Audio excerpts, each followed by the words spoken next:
Sıkıntıya rağmen, sorumluluğa rağmen.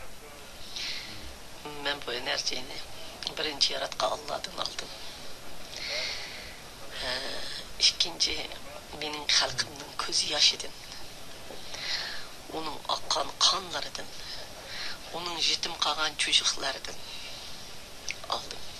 Üçüncü, ben Türk evladım, ben Türk halkım. Benim halkımın ecdadı, evladının Türk halkının kanıdın aldım. Benim enerjim şu.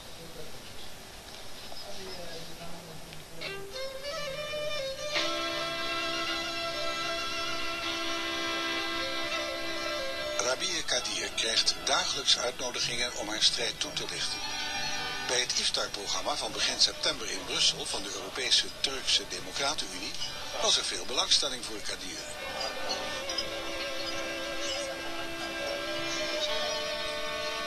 Hepinizin muhtemelen sabırla, kiminizin sabırsızlıkla ama hepinizin heyecanla beklediği onur konumuzun lütfen mikrofona iştirak etmesini rica edeceğim. Şimdiden çok çok teşekkür ediyorum.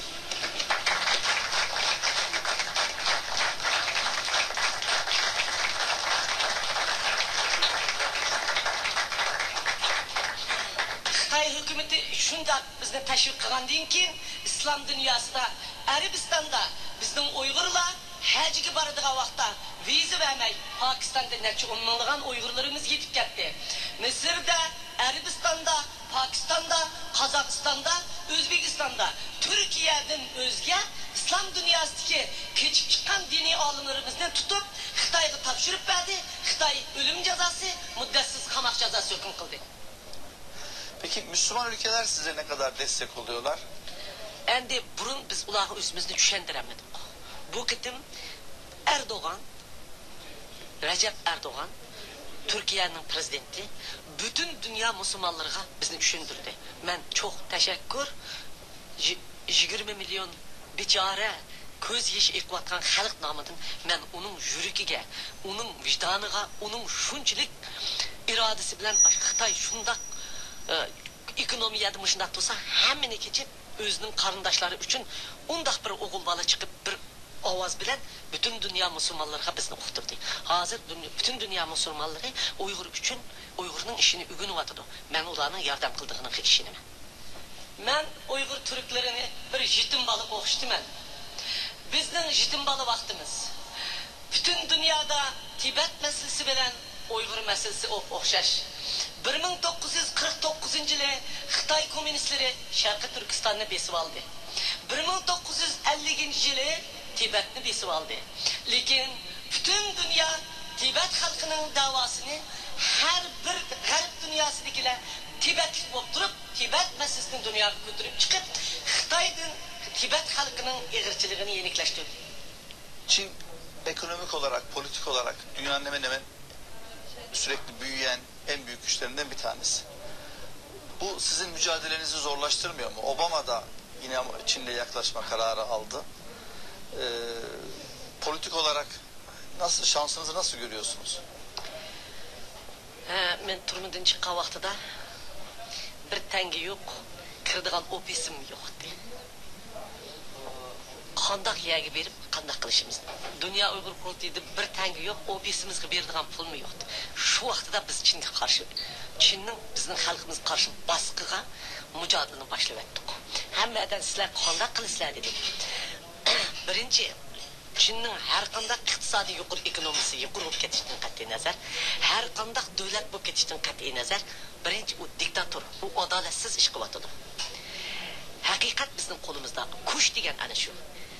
Yani birisi, Çin'nin devleti olsa, Çin'nin parası olsa, Çin'nin atomları olsa, benim yaratkan Hudayımın. 60 yıldan beri, şundak çoğun bastırışlar olsun mu? Lakin biz özümüzden Uygur Türk ikenligimizni, özümüzden milli kimligimizni ve özümüzden İslam diniga itiqat kıldığan bir millet ikenligimizni, bizden Xitay, Çin emesligimizni biz can tikip qo'g'dab kelgan edim. Kadir zet zich volledig in voor de Oeigoerse zaak. Ze reist de hele wereld over om steun voor haar zaak te krijgen. Officieel verblijft ze sinds 2004 in de Verenigde Staten en zal waarschijnlijk nooit meer naar haar moederland terug mogen keren. Wat is haar uiteindelijke wens voor haar volk? Her qandaq bir millat o'z taqdirini o'zi belgilash kerak degan. Buningga 97-yili, 98-yili Xitoy hukumati imzo atdi.